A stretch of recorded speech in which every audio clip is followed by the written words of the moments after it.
Oke, Assalamualaikum warahmatullahi wabarakatuh. Ketemu lagi dengan channel kami Matematika Hebat. Di video kita kali ini kami akan mencoba membahas materi yaitu tentang cara menyatakan bentuk penjumlahan ke dalam notasi sigma. Namun sebelum kita lanjut, jangan lupa like, subscribe, komen, dan share video kami. Semoga videonya bermanfaat dan mudah-mudahan bisa menjadi amal jariah untuk kami nantinya. Nah, sekarang langsung saja kita bahas contoh soalnya. Soal yang pertama. Diberikan penjumlahan sebuah angka 7 ditambah 8 ditambah 9 ditambah 10 ditambah 11. Dari bentuk ini, kita diminta untuk menyatakannya dalam bentuk notasi sigma. Bagaimana caranya? Ini sebenarnya sangat mudah sekali. Perhatikan langkah-langkah pengerjaannya. Adapun biar mudah, kita untuk menjawab soal seperti ini terlebih dahulu, kita harus pahami betul materi tentang pola bilangan yang sudah kita pelajari pada saat kelas 8. Nah, jika kita sudah memahami betul tentang materi pola bilangan, insya Allah soal-soal seperti ini akan terasa mudah untuk kita jawab. Oke, intinya pelajari terlebih dahulu atau pahami kembali materi tentang pola bilangan. Baru setelah itu kembali ke materi yang akan kita bahas ini. Perhatikan. Nah, jika kita sudah paham dengan materi tersebut, langkah selanjutnya kita cari tahu terlebih dahulu. Penjumlahan angka ini, barisan angka ini, dia termasuk dalam aritmatika atau geometri. Perhatikan selisih dari kedua angka. Di sini selisih untuk angka pertama dan kedua adalah 1. Selisih untuk angka selanjutnya juga ternyata adalah 1.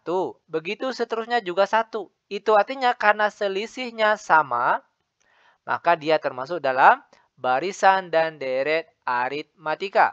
Maka gunakanlah rumus barisan dan deret aritmatika. Oke.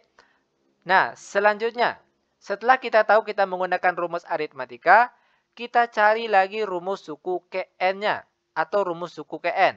Di mana rumusnya yaitu A ditambah dalam kurung N kurang 1 kali B. Ingat, ini merupakan rumus suku Kn untuk barisan dan deret aritmatika. Nah, namun sebelum itu terlebih dahulu kita harus mencari nilai A dan nilai B-nya. Perhatikan, untuk nilai A diperoleh dari, yaitu suku awal yang terletak di depan sini, yaitu 7. Lalu B, bedanya tadi sudah kita peroleh, yaitu sama dengan 1.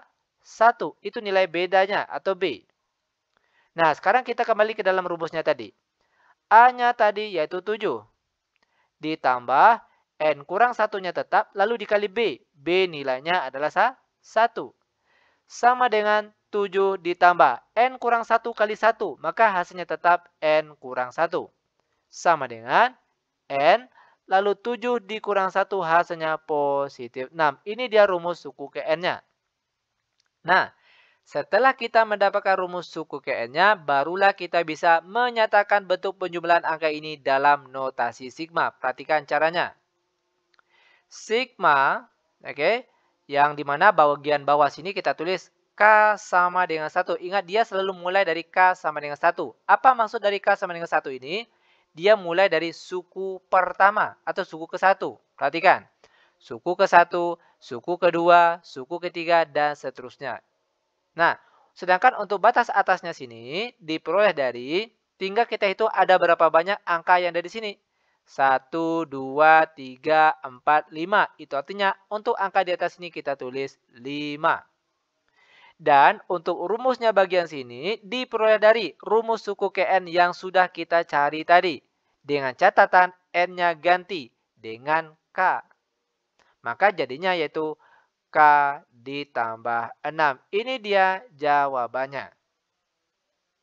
Mudah bukan? Sangat mudah sekali. Lanjut ke contoh soal yang nomor 2. Negatif 2 ditambah 4 dikurang 8 ditambah 16 dikurang 32 ditambah 64. Kita diminta untuk menyatakannya dalam bentuk notasi sigma. Ingat tadi, terlebih dahulu kita harus cari tahu terlebih dahulu apakah dia ini termasuk dalam aritmatika ataupun geometri. Perhatikan selisih dari kedua angka. Di sini selisihnya 2. Ya kan? Kalau sini berapa nih? 4 dikurang 8 negatif 4. Lalu sini berapa? Yaitu 8. Ternyata selisihnya berbeda. Itu artinya dia termasuk dalam geometri. maka pakailah atau gunakanlah rumus barisan dan deret geometri. Nah, perhatikan, kita cari terlebih dahulu untuk rumus suku Kn-nya. UN sama dengan A kali R pangkat N kurang 1. Ini merupakan rumus suku Kn untuk barisan dan deret geometri. Maka kita harus mencari tahu terlebih dahulu untuk nilai A dan juga R-nya. Perhatikan caranya. A ataupun suku awalnya di sini yaitu negatif 2. Sedangkan untuk R atau rasionya diperoleh dari cukup kita bagi saja suku kedua dibagi dengan suku pertama. Suku keduanya di sini 4. Suku keduanya di sini negatif 2. Maka 4 dibagi negatif 2 hasilnya negatif 2. Ini untuk nilai R-nya yaitu negatif 2. Nah, baru kita kembali ke rumus suku Kn tadi. A sama dengan negatif 2 yang sudah kita cari tadi. Lalu untuk R-nya di sini juga sudah kita cari, hasilnya juga negatif 2, baru pangkatnya N kurang 1. Sama dengan. Di sini bilangan pokoknya sama-sama dengan negatif 2. Ingat, kalau negatif 2 ini tidak ditulis pangkatnya, itu artinya dia ada pangkat 1, tapi dia tidak ditulis. Bilangan pokoknya sudah sama, lalu dia dikali, itu artinya pangkatnya ditambah. Maka di sini boleh kita tulis negatif 2 pangkat 1 yang berasal dari sini, lalu ditambahkan dengan pangkat yang di sini. N kurang 1. Terakhir sama dengan negatif 2 pangkat 1 kurang 1 habis, maka yang tinggal pangkat N saja. Maka inilah dia rumus suku Kn-nya. Selanjutnya, barulah kita bisa menyatakan dalam bentuk notasi sigma. Perhatikan caranya. Sigma, bawahnya sini K sama dengan 1. Dia selalu mulai dari K sama dengan 1. Lalu untuk atas, tinggal kita hitung saja ada berapa banyak angka yang ada di soal ini. Kita hitung sama-sama. 1, 2, 3, 4, 5, 6. Maka di atas ini kita tulis angka 6. Dan untuk rumusnya di sini merupakan rumus suku Kn yang sudah kita cari tadi.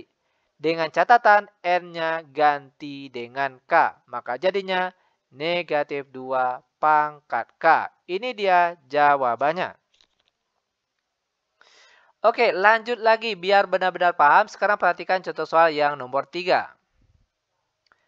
6 ditambah 8 ditambah 10 ditambah 12 ditambah 14 ditambah 16 ditambah 18. Ingat, cari tahu terlebih dahulu apakah dia termasuk dalam aritmatika ataupun geometri.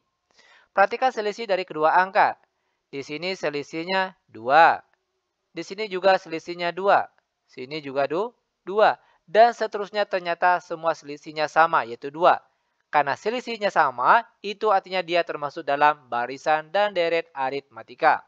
Maka, gunakanlah rumus barisan dan deret aritmatika. Ingat, terlebih dahulu kita akan mencari rumus suku Kn-nya menggunakan barisan dan deret aritmatika tadi. Di mana rumusnya yaitu A ditambah dalam kurung N kurang 1 kali B. Maka kita harus cari tahu terlebih dahulu untuk nilai A dan juga nilai B-nya.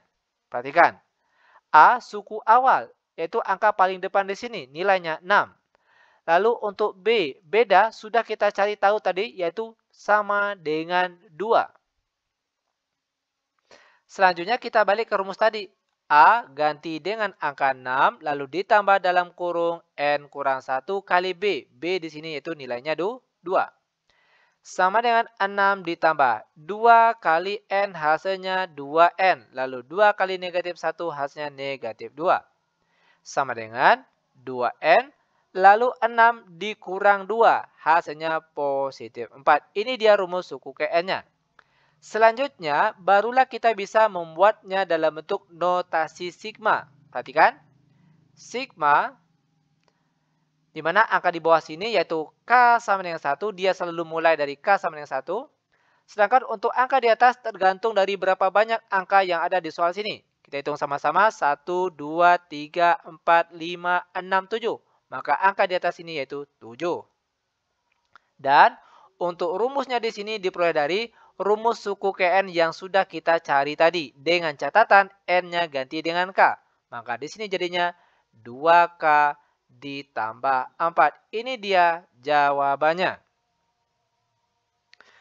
Lanjut, sekarang kita masuk ke contoh soal terakhir untuk pertemuan kita kali ini. Soal yang nomor 4. 1 ditambah 2/3 ditambah 3/5 ditambah 4/7 ditambah 5/9 ditambah 6/11 ditambah 7/13. Perhatikan. 1 ini kan boleh juga kita tulis 1/1. Ya kan? Dimana hasilnya juga tetap 1. Perhatikan. Untuk angka di atas dan angka di bawah. Dia punya selisih yang sama. Ya kan? Untuk bagian atas, selisihnya di sini kalau kita lihat 1, di sini juga ternyata 1, di sini ternyata 1, dan seterusnya ternyata semuanya selisihnya 1. Untuk bagian bawah lagi, perhatikan. Selisih dari kedua angka yaitu 2. Di sini juga 2, di sini juga 2, dan seterusnya ternyata selisihnya 2. Itu artinya untuk angka di atas dan juga angka di bawah, gunakanlah rumus barisan dan deret aritmatika. Perhatikan. Kita cari untuk bagian atas terlebih dahulu. Oke. Nilai A atau suku awalnya di sini yaitu 1. Lalu B atau beda, yaitu tadi sudah kita cari tahu adalah 1. Maka barulah kita cari rumus suku KN-nya. UN sama dengan A ditambah dalam kurung N kurang 1 kali B. Sama dengan A-nya sama dengan 1. Lalu ditambah N kurang 1 kali B. Sama dengan 1 ditambah. B tadi sudah kita cari. Oke, dia nilainya 1. Lanjut. N kurang 1 kali 1. Maka hasilnya tetap N kurang 1. Sama dengan N. Lalu 1 dikurang 1 ternyata habis. Ini untuk rumus suku KN bagian atas. Lanjut untuk bagian bawah. Perhatikan, untuk bagian bawah, suku awal atau nilai A-nya sama dengan 1. Lalu untuk B atau bedanya di sini yaitu 2. Maka rumus suku KN-nya yaitu A ditambah N kurang 1 kali B. Ganti nilai A dan B yang kita cari tadi. A-nya sama dengan 1. Oke, B-nya 2. Aduh, sorry ya. 2. Ditambah N kurang 1 kali B. B-nya 2. Sama dengan 1 ditambah, sekarang kalikan 2 di sini ke dalam kurung sini. 2 kali N hasilnya 2N. Lalu 2 dikali negatif 1 hasilnya negatif 2. Sama dengan 2N. Lalu 1 dikurang 2 hasilnya negatif 1. Ini rumus suku KN untuk angka di bawah. Nah, setelah kita mendapatkan rumus suku KN untuk bagian atas dan bawah, barulah kita bisa menyatakannya dalam bentuk notasi sigma. Perhatikan caranya. Sigma, oke, yang di bawah K sama dengan 1, dia selalu mulai dari K sama dengan 1, itu artinya dari suku ke-1. Suku 1, suku kedua, suku ketiga. Dia selalu mulai dari K sama dengan 1. Lalu untuk angka di atas, diperoleh dari. Tinggal kita hitung ada berapa banyak angka yang ada di soal ini. Kita hitung sama-sama. 1, 2, 3, 4, 5, 6, 7. Maka angka di atas ini kita tulis 7. Sedangkan untuk rumusnya di sini diperoleh dari. Yaitu rumus suku KN yang sudah kita cari tadi. Ingat, dia ada pakai atas, ada pakai bawah. Maka kita buat tanda pernya terlebih dahulu. Untuk di atas, yaitu cuma N saja. Kita ganti dengan K. Oke. Di sini N, maka sini kita tulis K. Maka untuk bagian bawah, perhatikan 2N kurang 1. Ganti N-nya dengan K. Maka di sini jadinya 2K kurang 1. Dan inilah dia jawabannya. Oke. Demikian tutorial singkat kami, semoga videonya bermanfaat. Lebih dan kurang kami mohon maaf, kami tutup dengan Assalamualaikum warahmatullahi wabarakatuh.